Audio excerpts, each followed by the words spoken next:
Okay, thanks very much.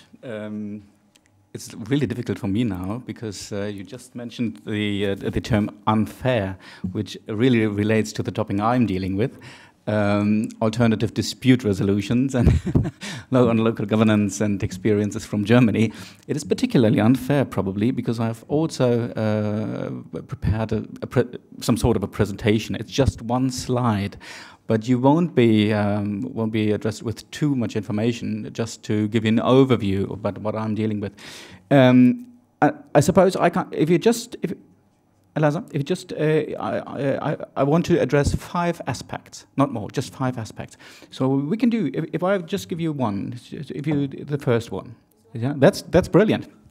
Yes. To be honest. Just a few weeks ago, I didn't even knew that the Turin School of Local Regulation exists, to be honest. And I'm very glad to be here now and to address a topic that becomes more and more popular, and I think it has a lot of opportunities, especially for the local area, to be here now. I want to address 5 aspects. The first one is law and regulation. When dealing with conflicts, with disputes, we always think about law and regulation.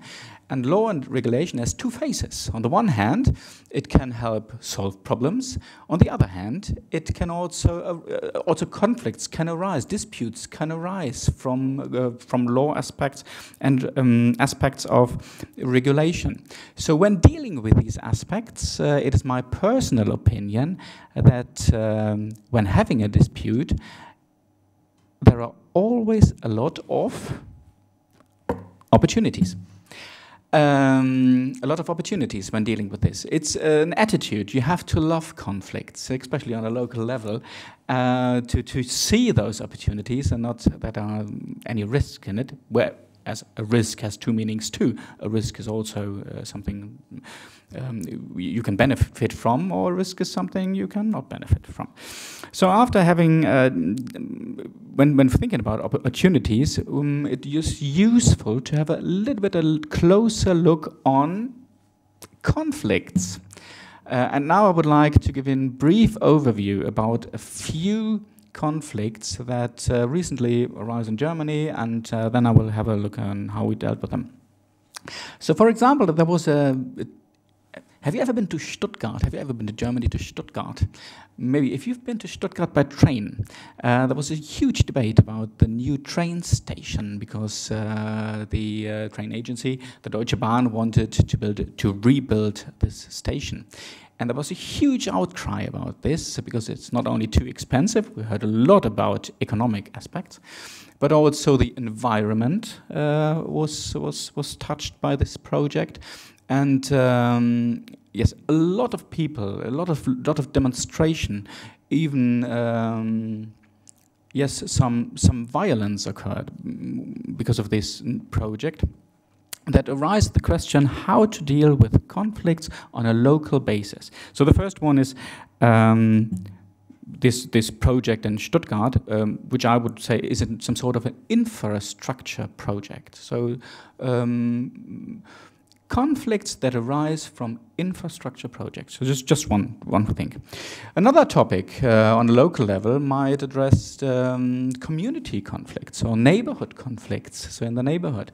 So there recently was a case where in a big flat there were some families had a special attitude to how to deal with their waste, just to throw it outside and outside the window.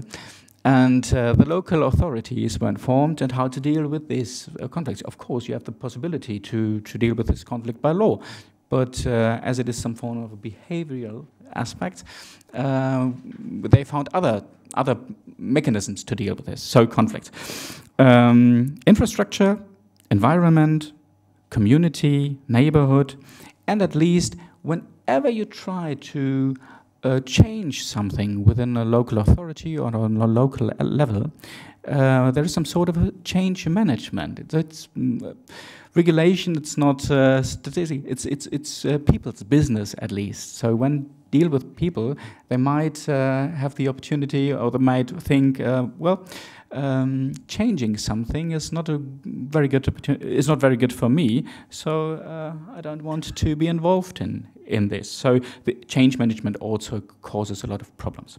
So these are just a few conflicts. You can name them. You get a lot of them, even more conflicts on a local level, just to be addressed. Well, you might imagine what's the next letter after LOC. There might be an A, like alternative dispute resolution, and that's really not a new approach to deal with conflicts. It's rather quite an old one, especially in Germany. It's traditional, very historic. To deal with these things, but nevertheless, it became more and more popular during the last, let's say, 10 or 20 years. And alternative dispute resolution, in this aspect, I would especially focus on mediation as one form of alternative dispute resolution. You have a lot of other forms, especially in the public sector and the transport sector. We have a few other forms too. Personally, from my point of view, it would be interesting to do some research on this. So if anybody is interested in alternative dispute resolution relating to public transport, water, waste, or anything like this, I would be more than welcome to learn from you. I would like to give you local, so there might be an L, the legal framework, as this lecture, this is about the legal framework in Germany.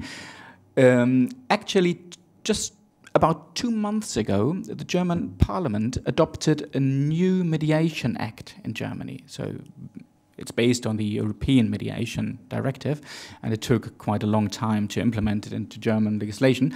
But now we have a new mediation act, and it covers a variety of fields where mediation is possible now, not only in trade aspects, but also, or cross-border aspects, but also in the public sector too.